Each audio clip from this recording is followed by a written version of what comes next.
What's up, guys? Welcome back to Newswave. So as we are heading into 2021, Sony's basically given us an idea as to which games they will be releasing, or at least attempting to release this year. And the next one up is Returnal. At least we believe it's still Returnal, as it has been delayed, and I think it could actually change up some of the timing for releases of these different games. We'll talk about that here today. Also, we're going to talk about a new game system. I guess we can call it that. It's a 10 teraflop machine that will play Cyberpunk and The Witcher, and it has 4 wheels and it goes really, really fast, and it's from Tesla. And we are going to talk about Platinum Games, as Hideki Kamiya did comment on that 5th star that's on their website, giving us an idea as to, I guess, what we can look forward to. Guys, if you enjoy these videos, make sure that like button helps out a ton. If you're new to the Spawn Wave channel, make sure you subscribe down below. And we're going to start today with Ninja Theory and Bleeding Edge. Now, Bleeding Edge was released into Game Pass, and they ran like a full alpha on it before that. And it was kind of like their own hero arena style shooter, I guess, and it just didn't really catch on. And it appeared that like the population numbers around it were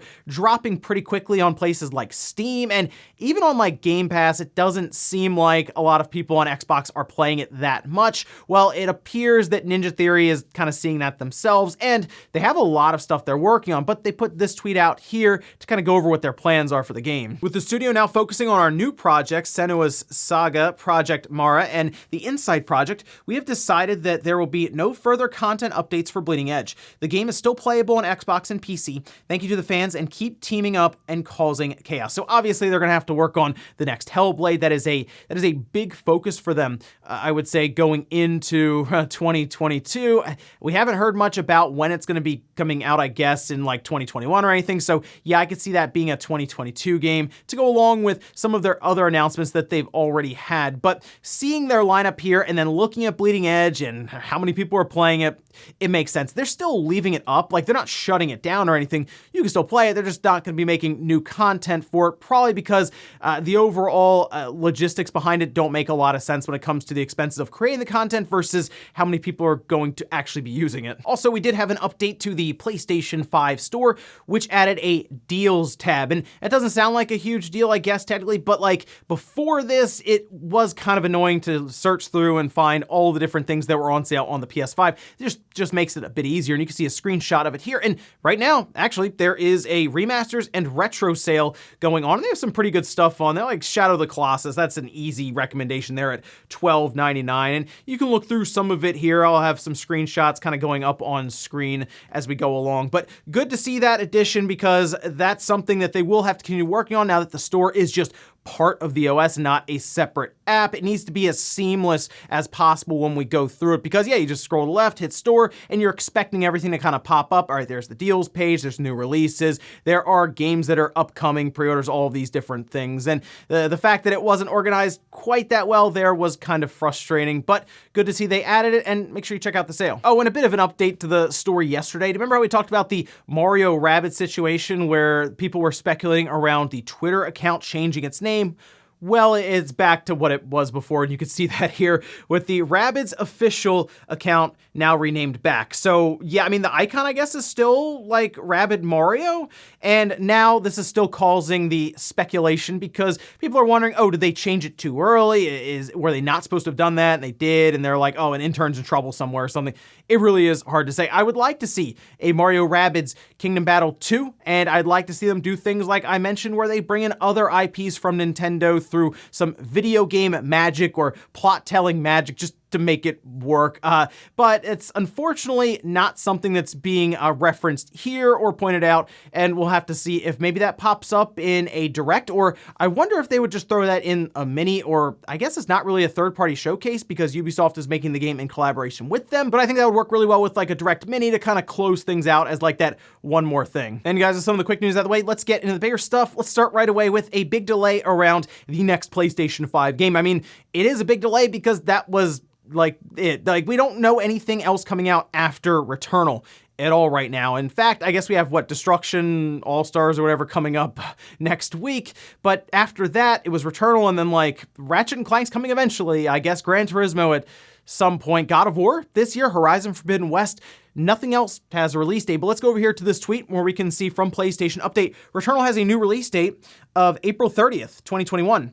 SIE and Housemarque have made the decision to move the release date in order to give the team extra time to continue to polish the game to the level of quality players expect from Housemarque.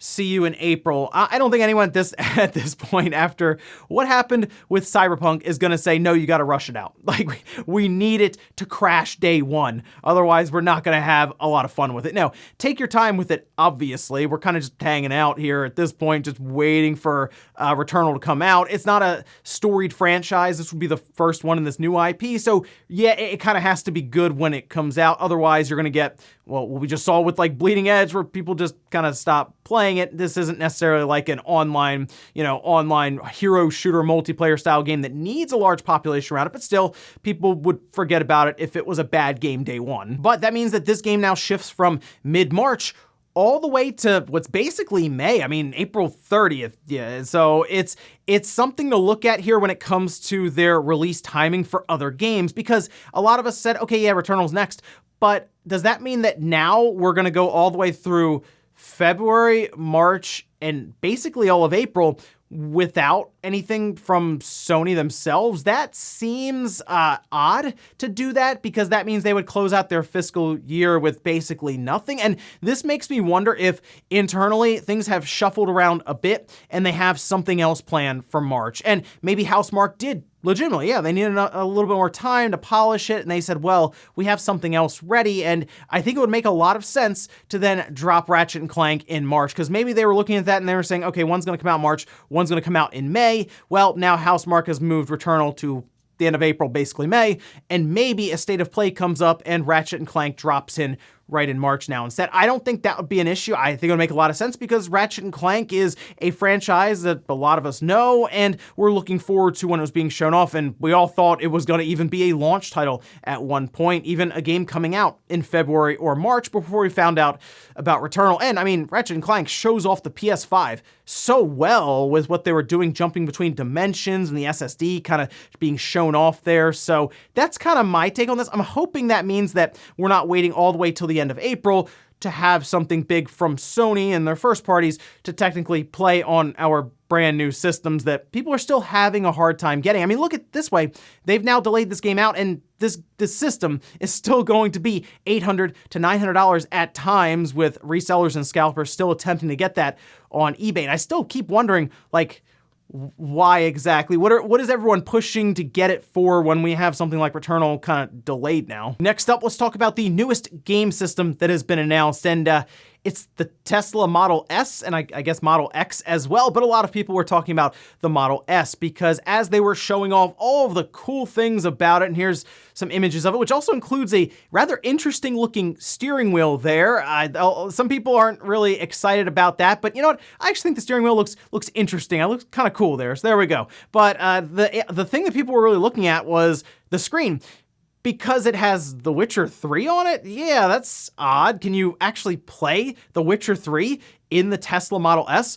Apparently, yes, because it is a 10 teraflop game system built in. We can see here Ryan McCaffrey points out the new Tesla Model S and Model X in-car GPU has about as much processing power as a PS5. The slide says game from anywhere. Up to 10 teraflops of processing power enables in-car gaming on par with today's newest console. Via Tesla Arcade, wireless controller compatibility allows gaming from any seat. And the Model S starts at $79,990. That's for a long-range dual-motor version with 412 miles of range, or you can move up to $119,000 for the more powerful Plaid powertrain. Really like the naming there, by the way, the nice Spaceballs reference. If you're spending over $100,000, yes, I expect at least one Spaceballs reference to be thrown in with it. It goes 390 miles with a sub 2 second 0 to 60 time. There's also a Plaid Plus version with 520 miles at $139,000. And we were all complaining about the possibility of a $600 game system, and they're rolling around now with a mobile 10 teraflop game system that starts at $80,000. See, Microsoft and Sony shouldn't have blinked.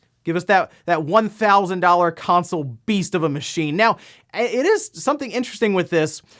Technically, it is a game system. I mean, Elon Musk did say on Twitter that it plays Cyberpunk, and barely anything plays that correctly. And this can move. It has 4 wheels, sub 2 seconds, 0 to 60 with the full Plaid version. It's it's something to consider when it comes down to it. We're talking about the Xbox Series X, the Series S, and the PS5, and then I guess the Tesla Model S just kind of rolls up. Hey, one of them can drive you around. That's all I know. I will say I am at least interested in the setup in the car itself. They have two screens, one on the front and then one on the back seat. It looks like they're kind of in the center console position. But I'm curious about like the GPU and the CPU and all these things that are thrown together to achieve the 10 teraflops that they are talking about here. And I wouldn't mind seeing like a demo of them playing something like The Witcher 3 or Cyberpunk 2077. So yeah, I think I'll actually keep an eye on this just to see how all this shakes out. Next up, let's talk about the shortage of the PlayStation 5 and the Xbox Series X and S stock. A lot of this comes down to AMD and being able to provide the GPU, CPU combo that's being used in these systems right now, and being able to, of course, then manufacture, get them out of the door, and ship them all over the place. There are a lot of logistics that go behind getting that system to store shelves, or, well, in this case, Amazon shipping warehouses right now, but we are starting to at least get a clearer picture as to when more of these will become available, and hopefully it's not a mad dash whenever one of these goes up, because there are just so many of them in the marketplace. We did find out from AMD on a conference call about kind of when we can expect, and it is a little longer than I was thinking even. This being from Lisa Su on their latest investors call, saying, "I think we're getting great support from our manufacturing partners. The industry does need to increase the overall capacity levels, and so we do see some tightness through the first half of the year, but there is added capacity in the second half." And here's my one issue with that. The one time they could probably get stock really moving and get it into stores is before the holiday. And I'm almost looking at this thinking, okay, they probably won't be able to meet demand during the holiday coming up, because we are expecting some bigger releases from Sony to have made their way to store shelves, as we just talked about previously with Gran Turismo, Horizon Forbidden West. Apparently God of War, we'll see on that one. Final Fantasy 16, then several other third parties, I'm sure, throwing their hat in the ring with different releases. And you kind of add all that up, yeah, the demand is going to probably spike once again, especially around the holidays when everyone will be looking for these machines to give. So hopefully they can have, in the second half, things start to really work out in like August and September ahead of the crazy holiday season. I was really hoping when Microsoft mentioned April that would kind of work out the same for AMD and also Sony. But we'll see. The PS5 demand is still super high, despite them having kind of a period now where we don't really have like Sony first-party titles coming out that would generally push the hardware along. In our last bit of news, let's talk about Platinum Games, Hideki Kamiya, and that 5th star that is currently on their Platinum 4 website. Now, this did show up last year when they first showed off the website, and it kind of floated around. It was like a question mark bonus thing, and then it recently changed to 2021, which is where it popped back up in the news because there was at least some update there to the site and that little star. Well, Hideki Kamiya did kind of talk about what we can expect when that reveal comes. This, when speaking with VGC in an interview, saying, "We want to reveal it at the right time, but what we can say at the moment is that this was always intended as the Platinum 4. So I think the expectations should be for something extra. That being said, this is something that we've had in the works for a while. We wanted to get this out a little sooner, but then the coronavirus happened, which I know is a common excuse, but we hope that when we can start talking about it, it will bring a smile to our fans' faces and we'll get a good reaction like, we love those Platinum guys." So this is kind of up in there. It could be anything, but it does sound like he's trying to temper expectations a bit. It's not going to be on the level of the other 4 bigger announcements, like Project GG being this big new project they're doing, or Wonderful 101, the remaster that they decided to put on like the PS4 and the Switch and all of this. No, it sounds like it's going to be something a bit smaller. So if looking at this as a bonus, I mean, honestly, it could be like a soundtrack. I was kind of thinking, hey, you know what? What if they did like DLC for one of their games? What if they did DLC for Wonderful 101? Maybe it's another remaster, but like on a small level. I would love to believe that this is like something they're collaborating on, and Beautiful Joe or something is gonna all of a sudden show up like the first one or something, and they're gonna just drop it as like a smaller release when it comes to pricing. Like it's like a $20 thing that they drop on like the eShop, PlayStation Network, and Xbox Store, something like that. But the way he's talking about it, it sounds like it's gonna be something that might not even be a full game, a piece of content, a DLC, an extra collector's edition or something like that, an art book. It just doesn't sound like it's gonna be anything that massive. But Let me know your best guess around what that 5th star could be from Platinum Games after hearing Hideki Kamiya talk about it this way. And before we take a look at the comment of the day, we're gonna go over to the poll that I put up yesterday. You can see it here where I asked, after Returnal releases in March, by the way, this was just before Returnal was delayed, like seriously 10 minutes maybe before, and I had to pin a comment to kind of update that, said, which of these upcoming PS5 games do you think will release next? And the top one is indeed Gran Turismo 7. Then we have Horizon Forbidden West, God of War Ragnarok. Okay, so people are looking at this and saying, yes, God of War is going to come out before Final Fantasy 16. Those were the two I was the most curious about. I didn't mention it, but when I was putting these up here, I was looking at that and saying, okay, what are they gonna pick? Is it gonna be God of War or Final Fantasy 16? I kind of put these polls up in a certain way just to see how people will vote on things, and that's one of the reasons I did not put Ratchet & Clank in here, because let's face it, everyone is going to vote for Ratchet & Clank as the next release because we've seen a ton about it. Like, that's the one we expected to already be out. Some of us, like I said, we're thinking it might be a launch title.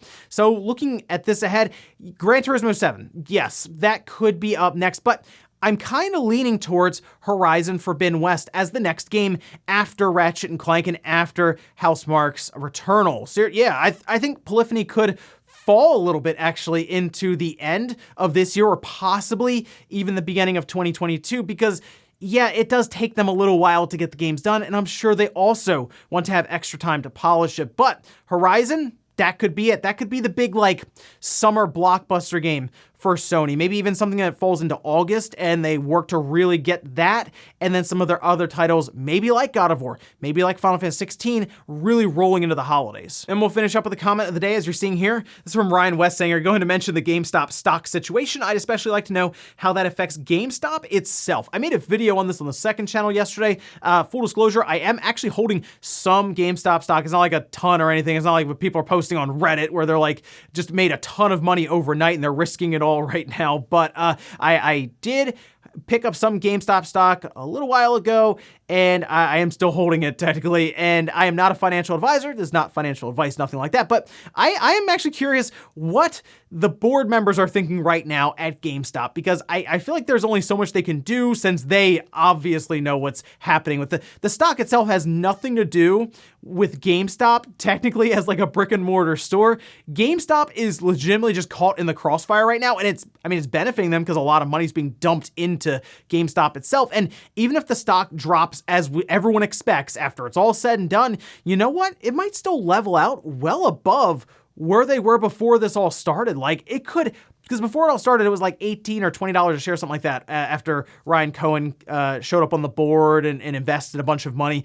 It could legitimately level at like $30 just going forward outright, and they would have just found a bunch of capital. So let's say they do end up with a bunch of capital themselves after this, they could pay down all of their debts for the most part and be a company that's looking to change things around and restructure without any debt on the books. And that'll be very interesting to see what they decide to do with GameStop at that time. And ladies and gentlemen, that's gonna do it here for Newswave. If you enjoyed this video, guys, hit that like button, really helps out. If not, hit the dislike. Leave comments down below about everything we talked about here today. There's the delay around Returnal now coming out at the end of April, which is, April 30th, basically May. Do you think Sony may have moved that because Housemarque needed a bit more time to polish it, as they say, and then they're gonna have another game like Ratchet & Clank kind of slot in March, just before their fiscal year ends? And then also, what do you think about this Platinum Games, Platinum 4 website with this other star popping up here, and Tesla Model S, the $80,000 game system that also happens to be a car? What do you think about that? Thanks guys for watching, and I'll see you next time.